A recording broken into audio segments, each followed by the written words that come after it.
Alexis Bellino is engaged to Shannon Beador. Breaking news. Plus, Jax Taylor was served while filming season 2 of The Valley his divorce papers from Brittany Cartwright, and she was not the one that gave them to him.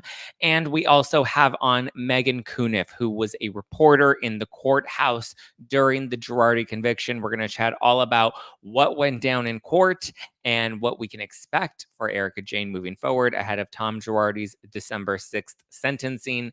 Let's get into it. You're listening to No Filter with Zack Pack, your go-to source for all the latest pop culture and reality TV tea, served fresh all week long. Now, let's dive in. What's going on, guys? Welcome on in. Thank you guys for tuning in. I hope you are ready and excited for the weekend, because we have finally reached the end of the week. Well, sort of. It's technically our last day taping the podcast. We do have our members only bonus episode that we will stream on YouTube tonight, and it'll drop on the podcast on Friday. So stay tuned for that. But we have a lot to get into. I'm hoping that somebody has checked on Archie, Shannon's dog, as you know, who was in the car with her when she got her DUI. I hope Archie's okay. Actually, I've confirmed that Archie's okay because Shannon Beador posted about Archie hanging out with his friends. He's doing A-okay. He's doing just fine. But I guess the biggest bombshell that came out this week, there were a lot of bombshells, but I guess came out since the last episode, is that Alexis Bellino is engaged to John Jansen. They have announced their engagement. I will read you her exact announcement. Let's see. Alexis Bellino wrote on Instagram, on cloud 9, with 1, 2, 3, 4, 5, 6, 7, 8, 9 heart emojis, celebrating 9 months of love and laughter and looking forward to my forever with you. Every moment together has been a gift. I am so in love with you and the beautiful life we're building together. The answer is 100,000,000% yes. 1 Corinthians 13:13. And now these 3 remain: faith, hope, and love. But the greatest of all of these is love. Hashtag gift from my mom. Does she pay for the ring? Wowzers. Now we know why John Jansen wants to sue Shannon Beador. It's because he had to afford this ring. Look at this. Look at this right here. Look at this ring. This is like a Beverly Hills diamond right here. It is massive. She posted a close-up photo of the ring as well. She's like, my nails aren't done, and I wasn't expecting this. What a coinky-dink. However, she's very excited about this engagement. And of course, it's making press, breaking all over the place, an exclusive to People. Alexis Bellino and John Jansen are engaged after 9 months of dating on cloud 9. Real Housewives of Orange County star says Alexis Bellino got a very big surprise for her 9-month anniversary to John Jansen, an engagement ring. People can confirm that the couple are engaged, with John Jansen popping the question on Tuesday, August 27th, during a getaway to the San Cedro Ranch in Santa Barbara. How is this an exclusive if they posted it on Instagram? Whatever. Good for people. Whatever. Good for her. Good for them. Congrats. Are we happy about this? How are we feeling about this? This ring is insane. But how are we feeling about this? Shannon Beador is doing the best that she can, just taking the hits as they come. Johnny J loves the attention that he does, Cassie. Apparently, posting on Instagram, giving an exclusive to People, even though you posted it on Instagram already. I don't know. Brian said, who hired the paparazzo to take the impromptu photos? And People accused Heather Dubrow of that. There were no paparazzi photos. These were only Instagram photos, no? There weren't any paparazzi photos. I love that it says link in bio, and then you go to her bio, and she doesn't have a link in bio. It just says, for press inquiries, email Spencer. Yippity-doo-dah. I guess you have to go into People and go into their link in bio and then select it there. I don't believe there are any paparazzi photos, though. So Yeah, People Magazine exclusive. We can exclusively confirm that he popped the question. Well, no shit. We saw the photos on Instagram. Okay. Surprise. Um, yeah, they've only been together for 9 months. I mean, they're happy. Good for them. I don't know. To me, I'm kind of like, girl, what is this? What are we doing here? Shannon Beador, like I said, posted about Archie. Um, she was getting bathing suit ready, and she said Archie is in heaven with lots of his friends, and he was hanging out with all his buddies. So everyone's saying, check on Archie. How's Archie? Check on Archie. She said Archie is doing A-OK. And then Shannon Beador also posted this hot photo of herself filming her confessional. She looks good. Listen, that John Jansen money did her some good. Get her, like, come on. If this is not saying ask your ex for $75,000 so you can get a facelift, then I don't know what it's saying because she looks incredible. Joe Mendoza says, do not care about the engagement announcement and won't care to hear about their pending breakup announcement either. Joe, the shade. Yo, the shade. Let's see who commented on the post. That's what I want. Alexis. Oh God, we don't need the music. Oh, she didn't put any. I forgot she blocked comments, so you can't comment on it. I just want to know, did Tamara Judge like it? I'm sure she did, but let's confirm. Yep, Tamara Judge liked it. Katie Janella liked it. Ooh, Gigi Golnessa liked it. Interesting. Very interesting. Interessante. Okay. That said, we also had Jax Taylor. Jax Taylor and Brittany Cartwright, as we know, Brittany on, what was it, Tuesday, filed for divorce from Jax Taylor. So we had one engagement and one divorce.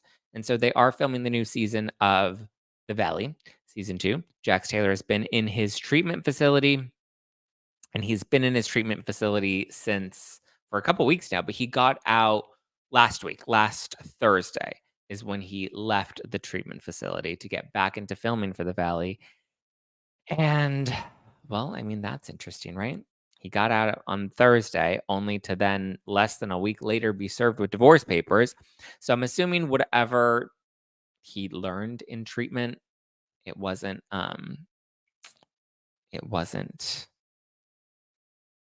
enough for Brittany, because she's like, I'm good. I don't want you back. I don't want. But the craziest part is she served him divorce papers on the show. So while filming The Valley, literally, he got served, which is interesting. And so because he got served his divorce papers on that, and it wasn't Brittany that gave it to him. Apparently, they both were filming on Tuesday when it happened, when the news broke and when the papers were given to Jax, but Brittany was not the person to give him the papers. I don't know if it was one of the other guys. I don't know if it was Kristen Doty. I mean, I could see Kristen doing something like that. Like, Jax, I'm sorry, but on behalf of Brittany, like, this is just, it is what it is, you know?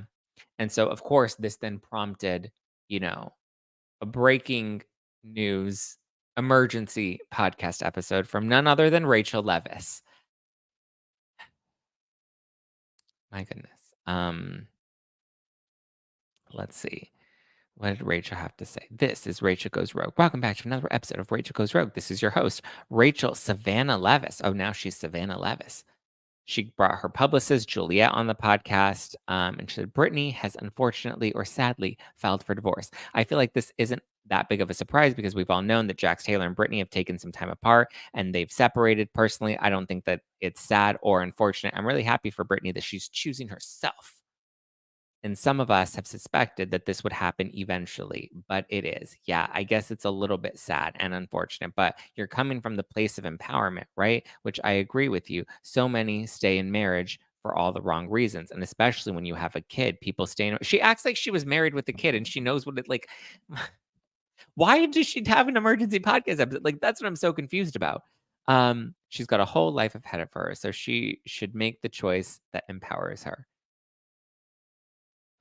Yeah, I'm sure that that decision was not an easy one for her to make, but I send her my love. And I think anyone who has been in an abusive relationship, like in love with that person, it's never easy choosing to separate from them and make that decision.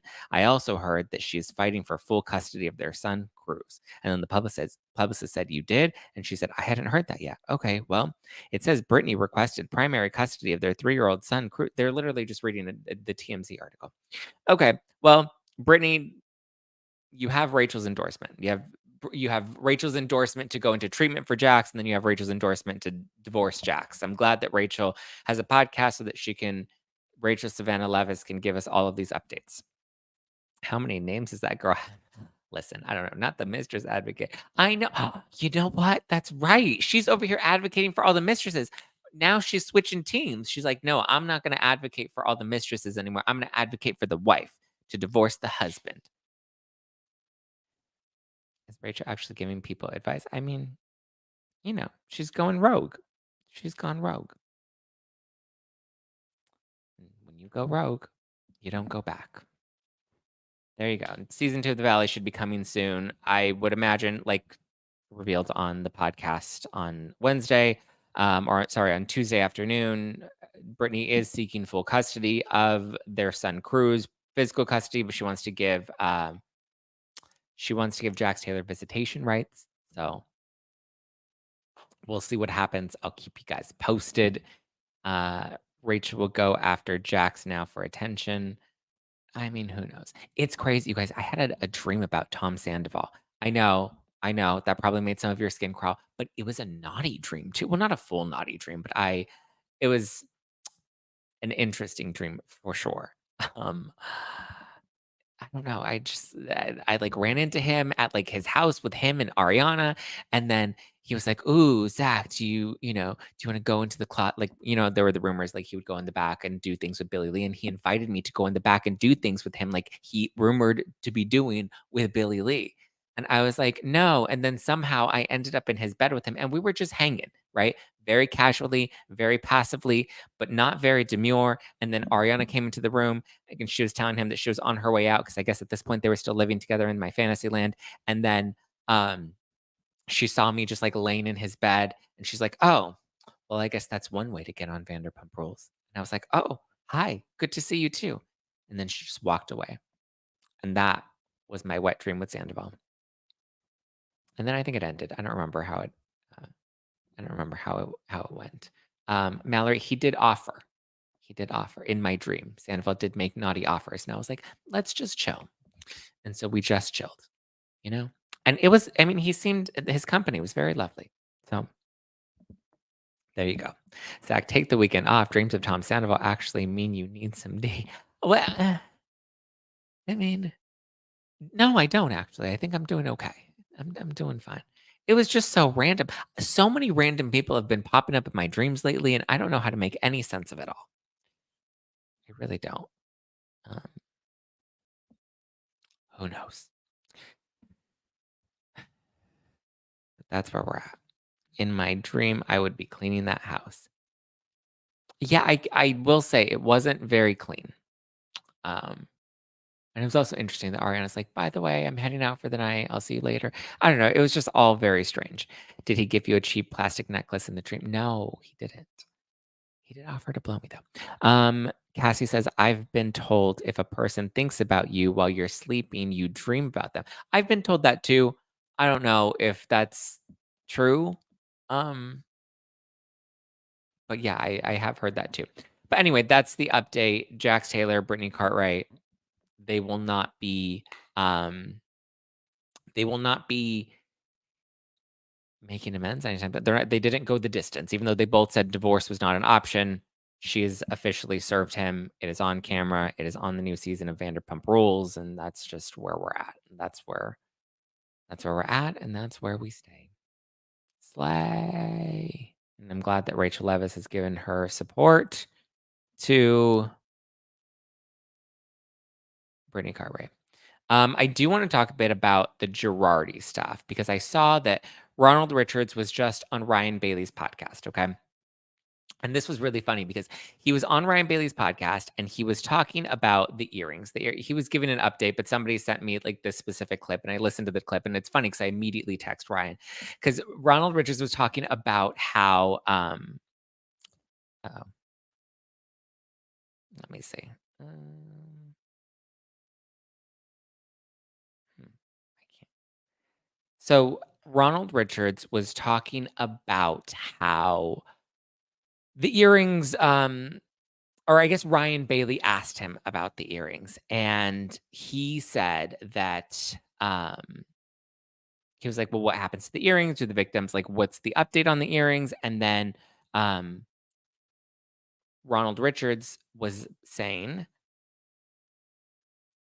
that the earrings were auctioned off, and he's talking about the owner of the earrings, and he's like, "Yeah, the earrings have been auctioned off, and the owner is not going to be turning those earrings over anytime soon." And Ryan's like, "Well, does the money go to pay back the victims?" And Ronald Richards was like, "No, the money is actually going to the estate, and the trustee now has the money, blah blah blah."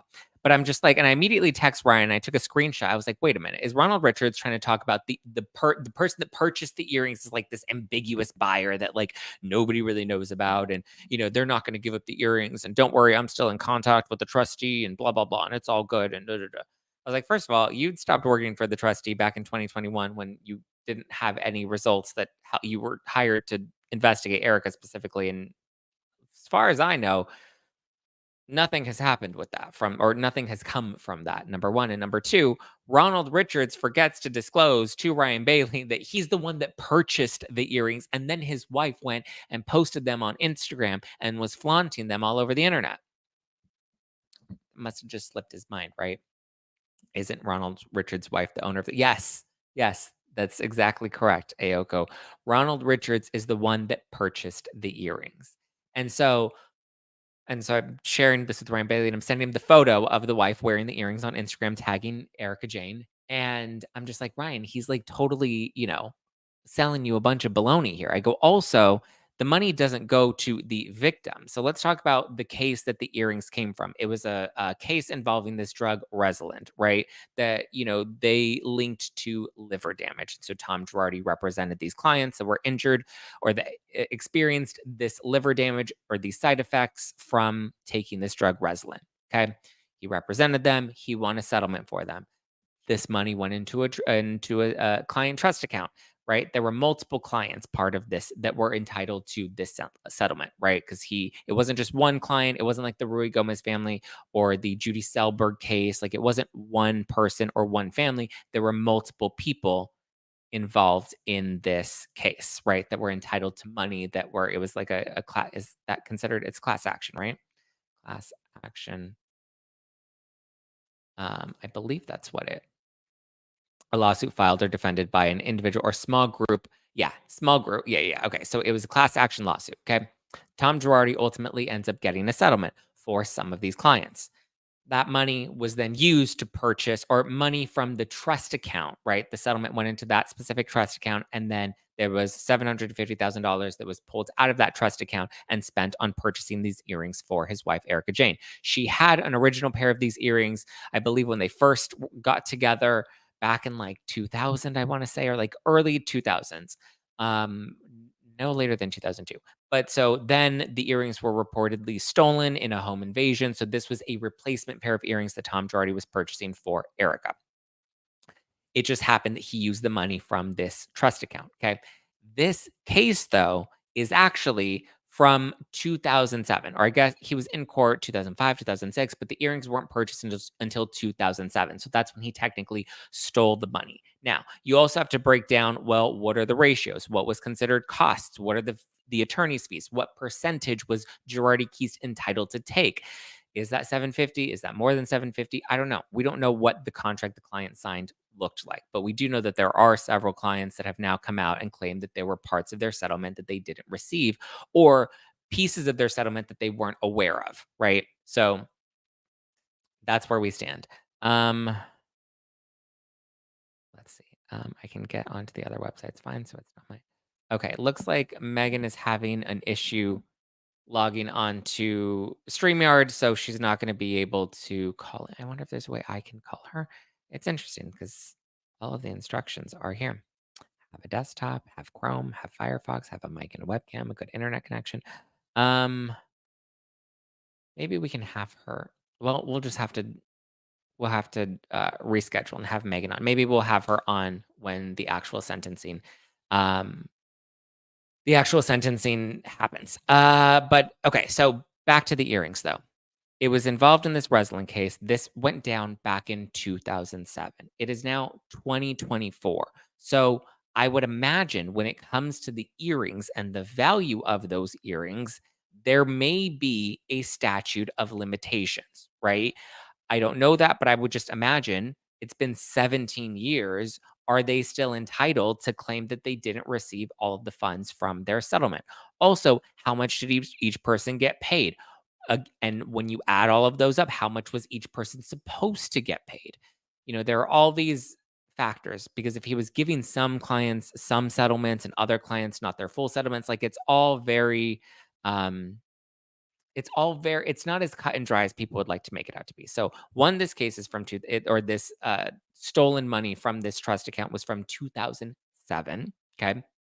So when Ronald Richards purchased the earrings, it was because the trustee put them up for auction. And I believe it was give or take 200,000 that Ronald Richards ended up purchasing these earrings for at auction, which is also kind of strange because he revealed on Ryan Bailey's podcast as well. And I have nothing against Ryan. I love and respect Ryan. He's a great guy and I love his podcast. And he's been on this podcast before. We're probably going to do another crossovers at some point. But so he also revealed that he's still in contact with the bankruptcy trustee, right? On this interview.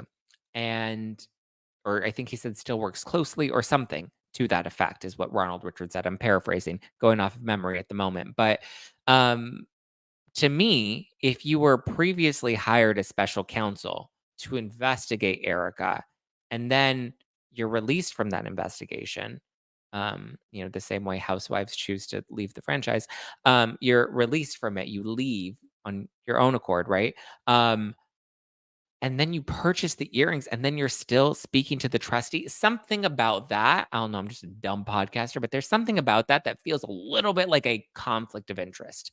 If you ask me, something feels like a conflict of interest in that one there. So, guys, like it's just wild to me that one, he failed to disclose that he purchased the earrings, and then still wants to make it seem like he has a close relationship with the trustee. I don't know if I believe that, but it was just creepy. You buy the earrings at a discounted rate, right? These are some Goodwill. These are some thrift shop earrings. They're vintage. You got them at a discount at a thrift shop. In this, well, not actually at a thrift shop, because then Ronald Richards will come out and say he said that I purchased them at a thrift shop, and that's not true. And I'm like, Ron, it's something called a joke. But anyway, he got the earrings. I believe he only paid 200-ish thousand for them. He also has like this conspiracy theory that he's tried to peddle that I've heard online about Erika possibly switching out the earrings because the appraisal didn't necessarily add up with what was written on the receipt when the earrings were purchased. I digress. My point being, because it also came out that Erika, she revealed in my interview with her, which I also revealed, is that she technically won her appeal.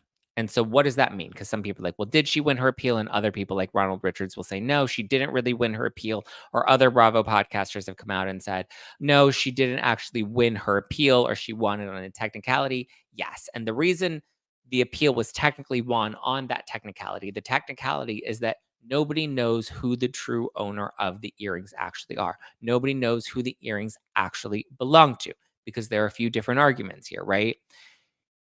One of the arguments is that the earrings were purchased with client money, then therefore the earrings belong to the clients, right? Well, on the flip side, the argument could be made, well, yes, technically the money was stolen, but it's not where that money ended up that you have to pull it back from. You have to pull it back from the person that stole the money.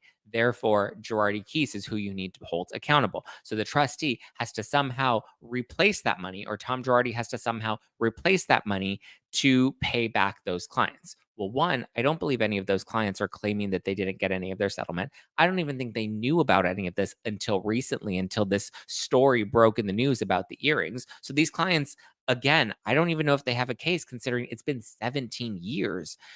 That's even assuming, because I believe that Breslin is a diabetes drug. So that's even assuming, because I assume that this class action lawsuit is the people that are represented were elderly. So that's assuming that these people are even still alive. Now, that doesn't mean that their families can't still, or their estate can't still fight for the money that they feel they're entitled to, but it's a whole long, messy process, right? And again, this is from something that happened 17 years ago. So the clients aren't fighting for the money from the earrings, and they would all have to collectively file for that money, right? Because they're all technically owed money unless some were paid more or less. And then you kind of have to investigate that. What were they paid? Who got paid what? Who's still entitled to what? And how do we determine how we're going to get that money back and give it to those clients? And again, those clients, as far as I'm aware, have not asked for any of this money. So you can't say that the money then belongs to the clients because the clients aren't asking for the money and no,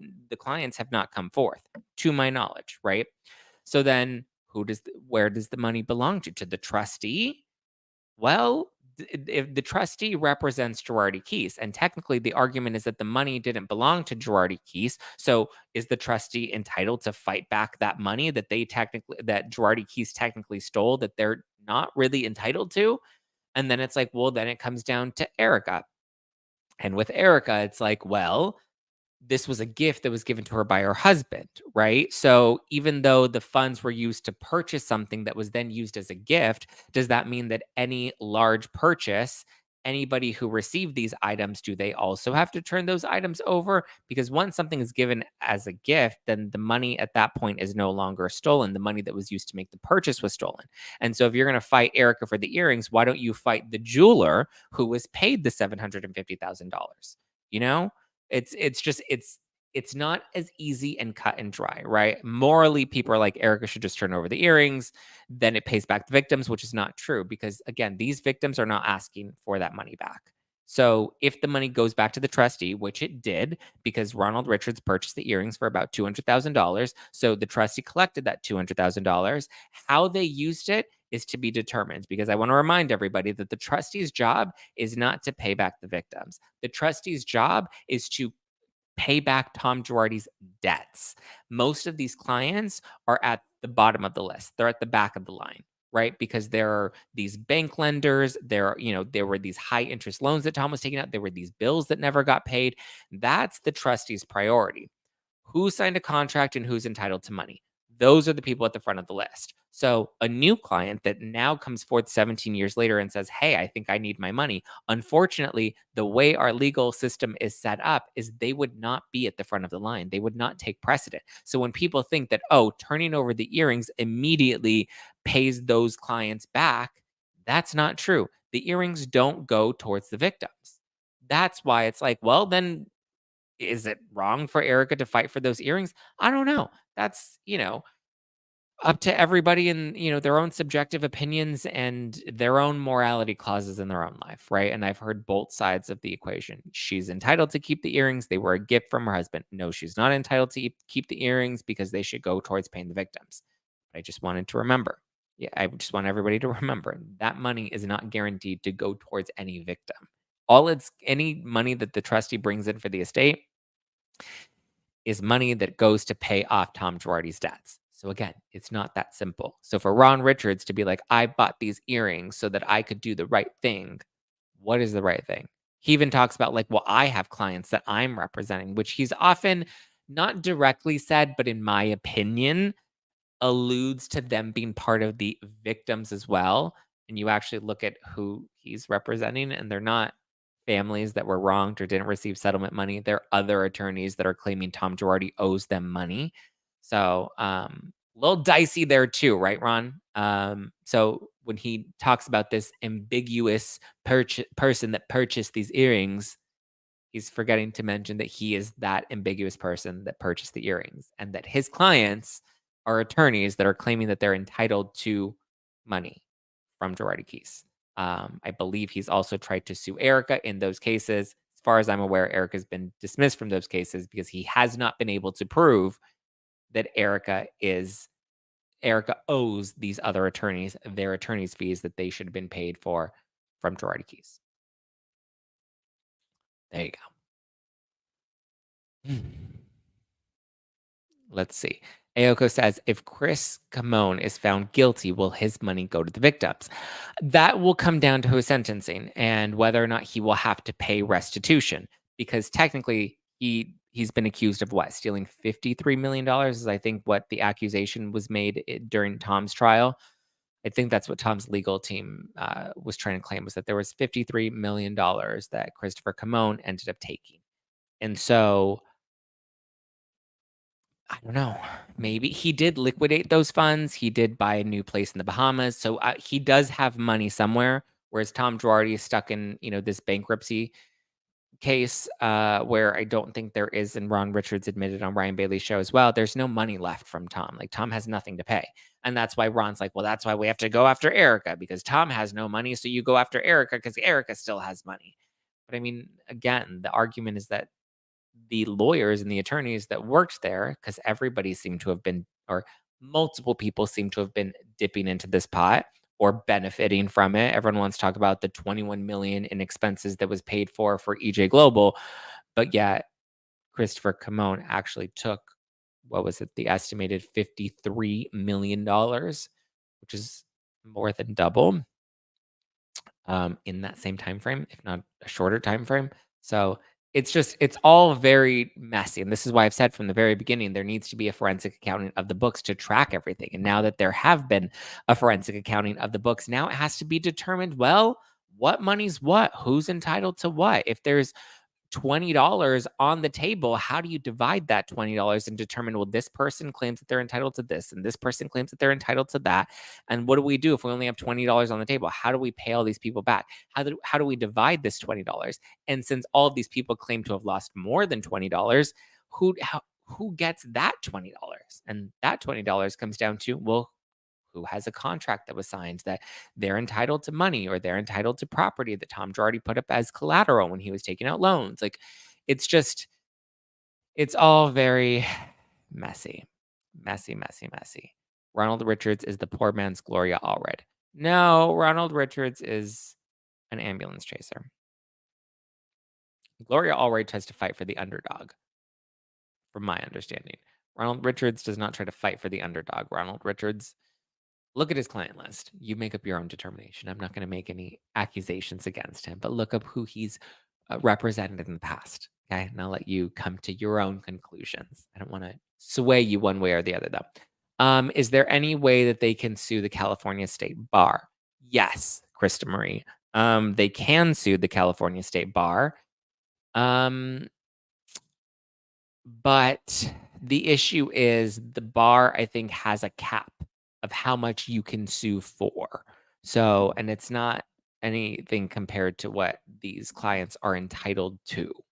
So that's kind of the issue. And again, the California State Bar only has a certain number of, people that they're able to pay out per year because of that annual cap and because of that,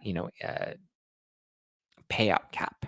So Krista Marie says, for complete negligence, maybe, I don't know, someone should pay him prison and they all seem to be benefiting, but the victims. Yes. Zach, well done raising awareness of the other people involved in this. Zach, Erika's taken too much abuse for this. Yeah, so many people want to be like, well, what does this mean for Erika? And how does this? I'm like, this doesn't mean anything for Erika other than her ex may be going to prison soon.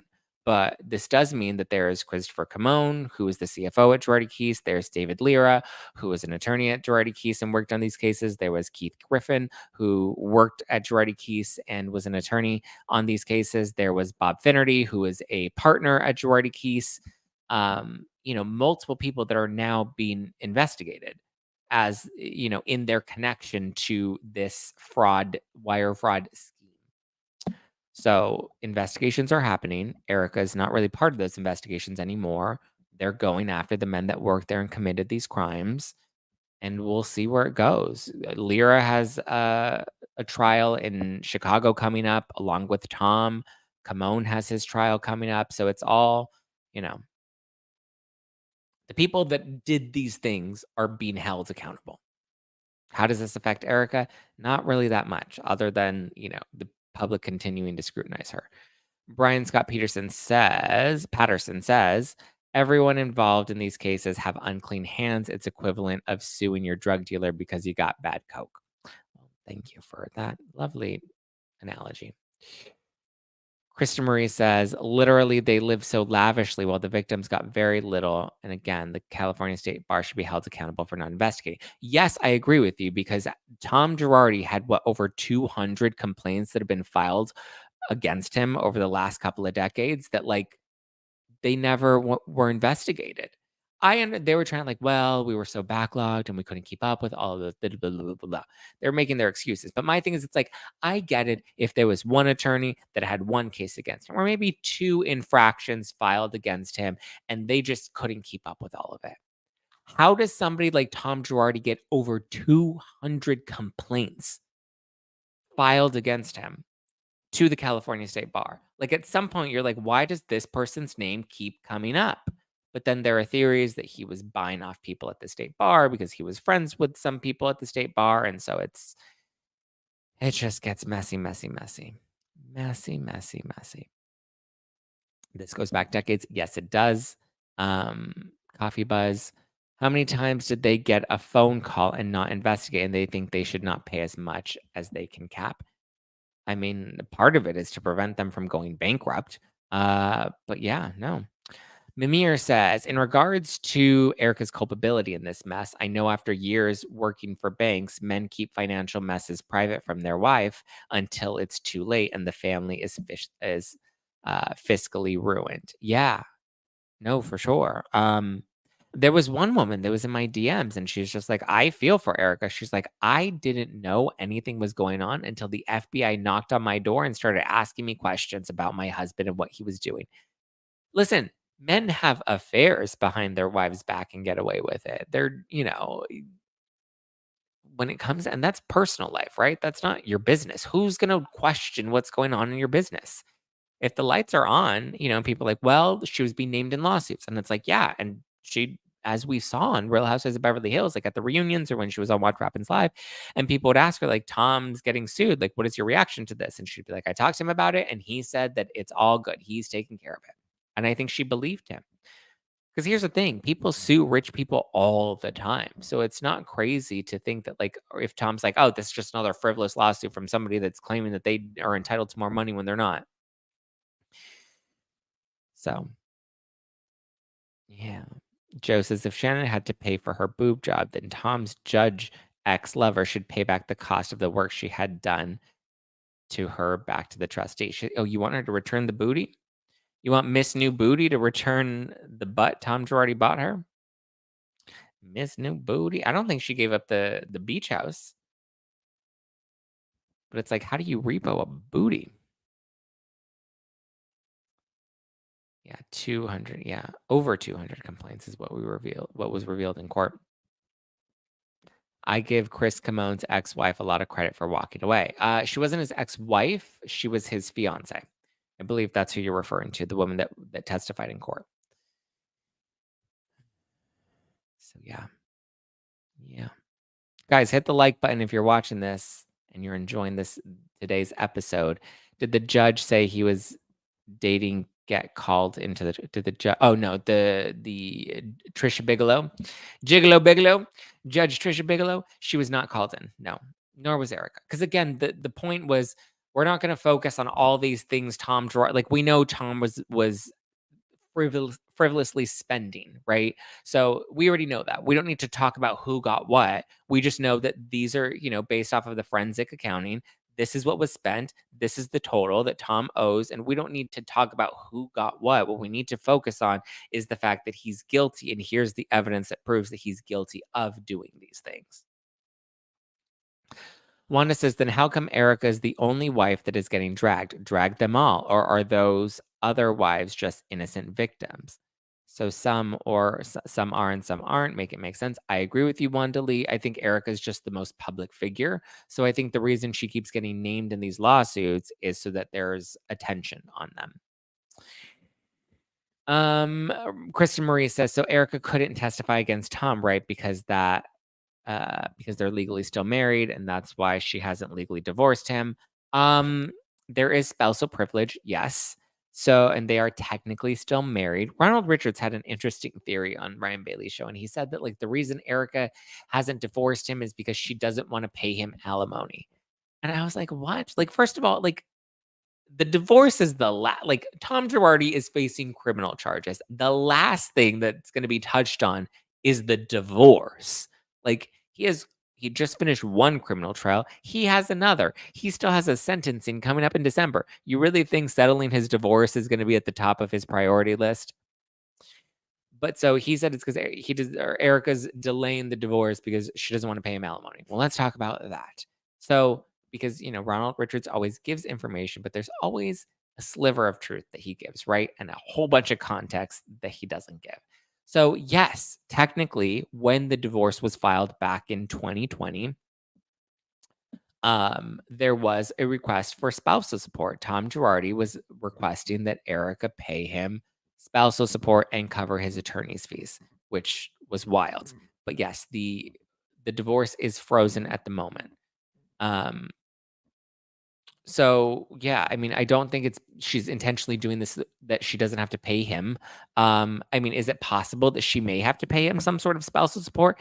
It's very possible, right? Because at this point, he has no money, she has money. So, it's possible that if the divorce, I'm sure that's why she's not in a rush to let the divorce happen, but we'll have to see.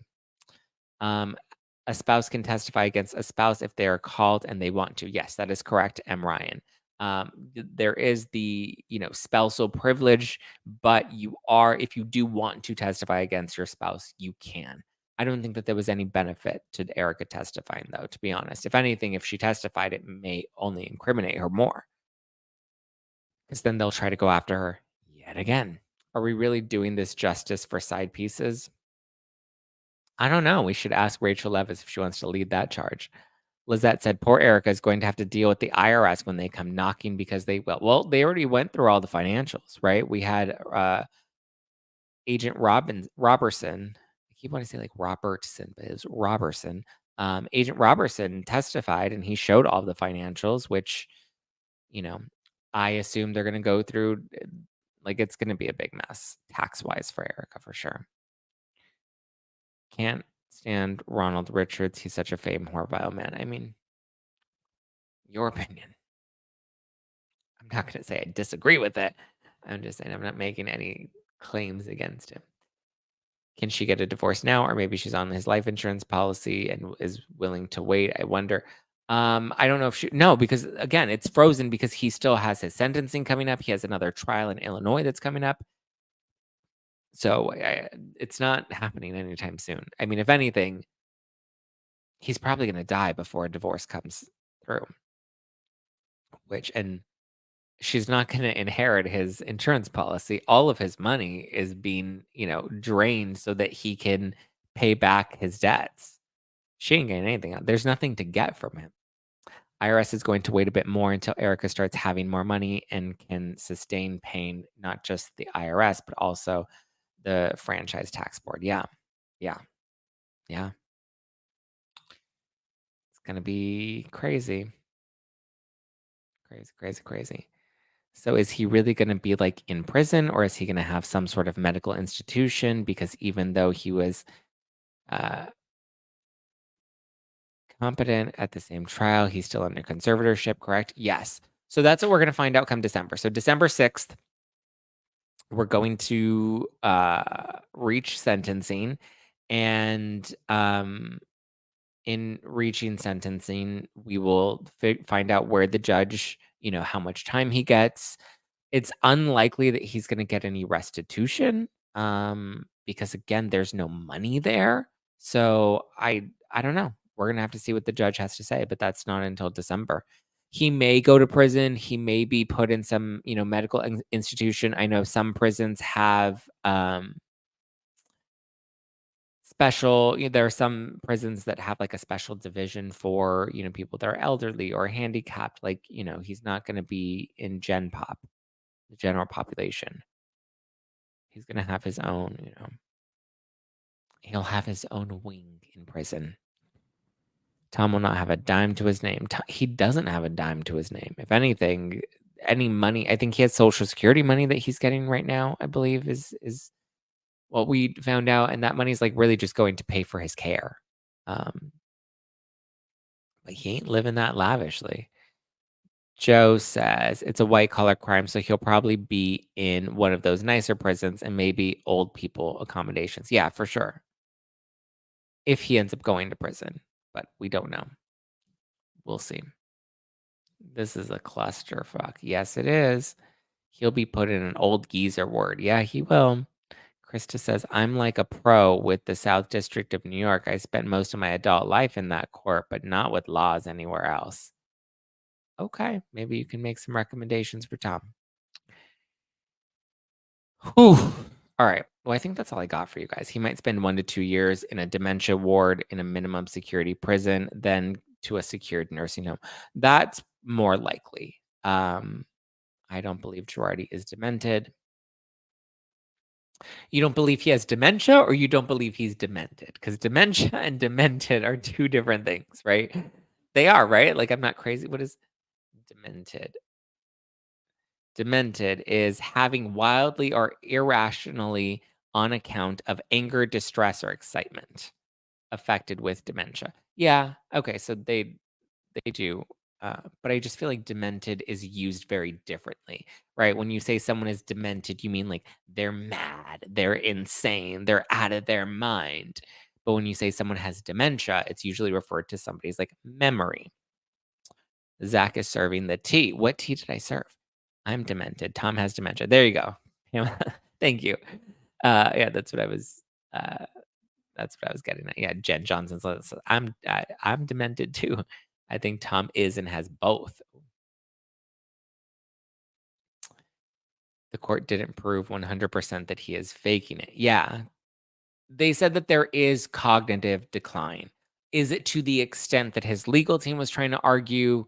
They were saying no, but it is clear that there is some sort of cognitive decline. And we found out in trial that it did really start to pick up after the car accident that happened and that he got a TBI from. Remember, Erica talked about on the show. He was in a car accident, he was unconscious, and he had a traumatic brain injury.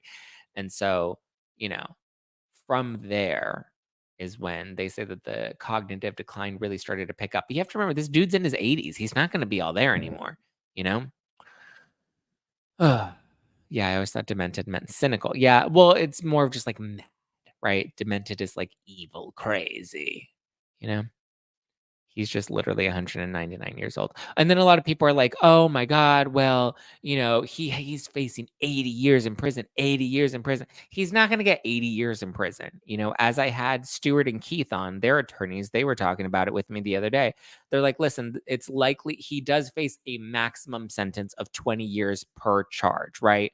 20 years, 4 counts of wire fraud that he was found guilty on, 2 times 4 equals 8. So yes, maximum, he's facing a total of 80 years in prison. Will he get 80 years in prison? Probably not. And usually, it is possible that he can serve, what is it, concurrent sentences, which means, for each of these charges, like let's say the judge decides to give him 10 years per charge. He can serve all of those 10 per charge at the same time. So instead of serving 40 years, he would only serve 10 years because he's serving all 4 of those convictions, all those 4 guilty convictions on those wire fraud charges at the same time, if that makes sense. That's not always how it goes, um, but that is something like it's likely. I don't think a judge is gonna send well, I don't know. 20 years. I mean, at this point, 10 years is probably life in prison. He's not going to be, what, 104 in prison, still alive. Like, come on. We just fall out of a coconut tree? He's at the end of his rope. So, whatever time he's going to get at this point is going to be life in prison. When he has to turn himself over, I don't even think we may not even see him go to prison because he's gonna appeal it, and he's gonna fight back, and he's gonna say that his attorneys failed him, and he's already gonna go down the whole appeals process, and he may die before that finishes. And in some cases, like with the Chrisleys, they were appealing it, and they ended up in prison regardless. They still had to turn themselves over. And so they were fighting their appeal from prison, but we'll have to see. Why is sentencing so far away and he is at the home until then? Yes, he's at the home until then. So, it's far away. I mean, it just depends on availability at the court, right? and who takes press. Like if there are other, criminals that they want to send to prison a lot sooner, they're going to prioritize those. Tom Girardi's not much of a threat at this point. He's 84 years old with, in an old folks home with Alzheimer's and dementia. It's not like they're worried about him conning people at the old folks home. Brian says he'll serve them concurrently, but put into a minimum security prison. Then it's time to shine. I'm going to break him out to look for the hidden bag of money in the walls in the Pasadena house. Did the house sold, right? Did the Girardi estate sell? I believe it did, right? The bankrupt estate for Thomas Girardi reached a deal to sell the disbarred's Pasadena mansion for at least $7.5 million as part of efforts to repay Girardi's creditors, not victims, creditors, which means lenders, which means people that are owed money that are not clients. I mean, there are a couple of clients that are creditors, like the Ruy Gomez family was a creditor. Jung Tao and Peng Tao have agreed to purchase the $10,000 square foot home, century-old home. Okay, so the house was sold back in 2022. Yes, the Thomas and Erika Jayne Girardi estate sold in November 2022. It was sold for $8 million to Jung and Peng. Sale process. The property was listed in 2021 for $13 million, but the price was reduced multiple times due to lack of buyers. The sale was part of the bankruptcy process to repay creditors. Property features the 10,000 square foot mansion in Pasadena, includes a formal living space, dining room, outdoor patio, chapel, terrace, and pool. The sale also included a court-ordered auction of items from the property, such as art glass, sports memorabilia, and luxury goods. The owners listed the property for rent at $38,000 per month. Wow. So they're renting out the house. Wow. So you can rent out the Girardi estate. Somebody should let Ronald Richards know that. I'm sure he would love to live there for a couple months. Sleep in Erika's old bedroom.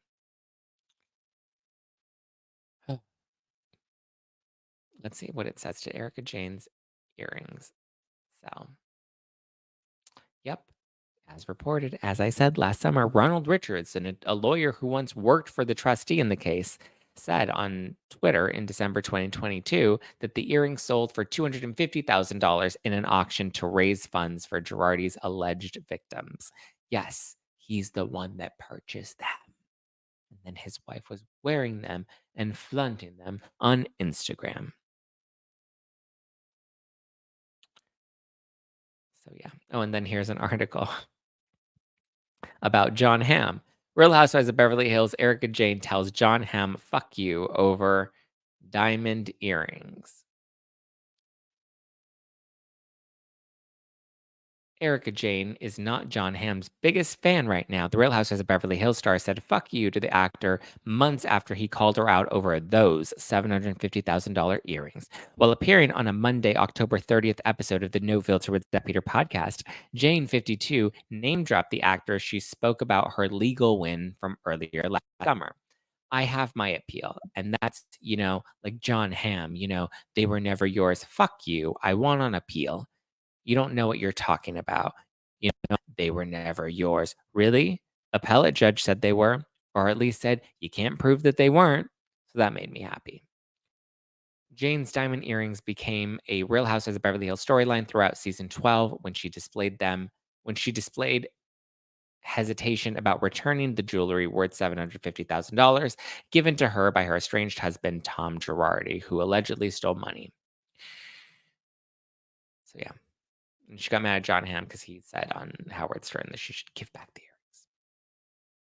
But again, people don't realize if she gives back the earrings, that doesn't mean that that goes back to any victims. There's no guarantee of that. So that's where we're at. Big Ed Ronald Richards. Oh, yeah.